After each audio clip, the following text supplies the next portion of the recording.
नमस्कार दोस्तों, आपका बहुत बहुत स्वागत है आपके अपने चैनल मेरा सफर में। बड़ों को चरण स्पर्श, छोटों को प्यार और बराबर वालों को स्नेह भरा नमस्कार करती हूँ। दोस्तों, आज मैं आपको गणेश चतुर्थी की व्रत कथा सुनाने वाली हूँ। श्री गणेश चतुर्थी व्रत की पौराणिक कथा के अनुसार एक बार भगवान शिव और माता पार्वती नर्मदा नदी के तट पर गए। वहाँ वे एक बहुत सुंदर स्थान पर बैठ गए। वहाँ माता पार्वती ने भगवान शिव से समय व्यतीत करने के लिए चौपड़ पासा खेलने को कहा। शिव चौपड़ पासा खेलने के लिए तैयार हो गए, परंतु इस खेल में हार जीत का फैसला कौन करेगा, यह प्रश्न उनके समक्ष उठा। तो भगवान शिव ने कुछ तिनके एकत्रित कर उसका एक पुतला बनाकर उसकी प्राण प्रतिष्ठा कर दी और पुतले से कहा, बेटा, हम चौपड़ पासा खेलना चाह रहे हैं, परंतु हमारी हार जीत का फैसला करने वाला कोई नहीं है। इसलिए खेल के अंत में तुम हमारी हार जीत के साक्षी होकर बताना कि हम में से कौन जीता और कौन हारा। खेल आरंभ हुआ। यह खेल 3 बार खेला गया। देव योग से तीनों बार पार्वती जी ही जीती। जब अंत में बालक से हार जीत का निर्णय कराया गया तो उसने महादेव जी को विजयी बताया। परिणामतः पार्वती जी ने क्रोध होकर उसके एक पांव से लंगड़ा होने और वहां के कीचड़ में पड़ा रहकर दुख भोगने का श्राप दे दिया। बालक ने निम्रता पूर्वक कहा, माँ, मुझसे अज्ञानतावश ऐसा क्या हो गया? मैंने किसी कुटिलता या द्वेष के कारण ऐसा नहीं किया, मुझे क्षमा करें तथा श्राप से मुक्ति का उपाय बताइए।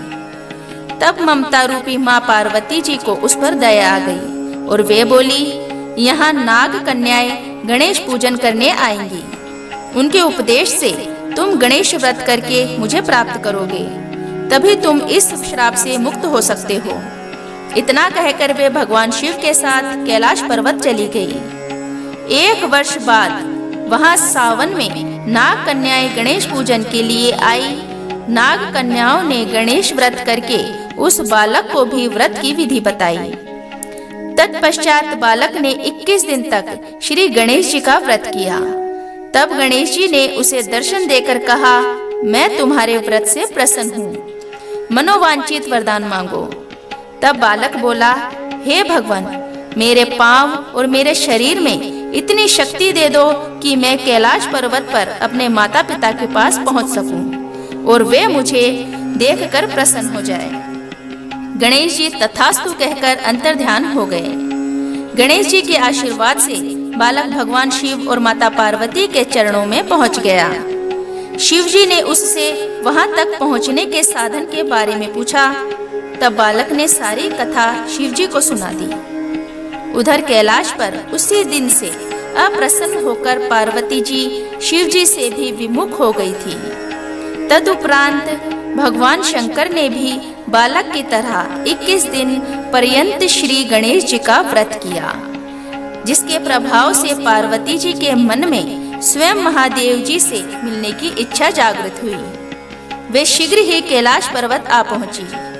वहां पहुंचकर पार्वती जी ने शिव जी से पूछा, भगवान, आपने ऐसा कौन सा उपाय किया जिसके फलस्वरूप मैं आपके पास भागी भागी आ गई हूँ?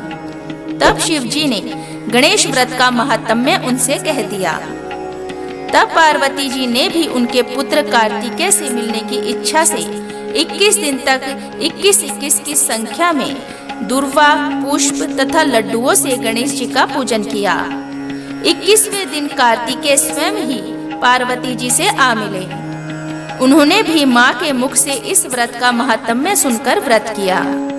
कार्तिकेय ने यही व्रत विश्वामित्र जी को बताया। विश्वामित्र जी ने व्रत करके गणेश जी से जन्म मरण से मुक्त होकर ब्रह्म ऋषि होने का वर मांगा। गणेश जी ने उनकी भी मनोकामना पूर्ण की। ऐसे हैं भगवान श्री गणेश जी, जो सबकी मनोकामनाएं पूर्ण करते हैं। सो फ्रेंड्स, आपको आज की कथा कैसी लगी? प्लीज कमेंट करके अपनी राय अवश्य दीजिए। चैनल पर नए हैं तो प्लीज चैनल को सब्सक्राइब कीजिए, बेल आइकन को प्रेस कीजिए, जिससे आपको हमारी आने वाली वीडियो की नोटिफिकेशन सबसे पहले मिल सके। ऐसी ही कथा कहानियाँ सुनने के लिए चैनल के साथ बने रहिए। मिलते हैं नेक्स्ट वीडियो में, तब तक के लिए धन्यवाद। जय श्री गणेश।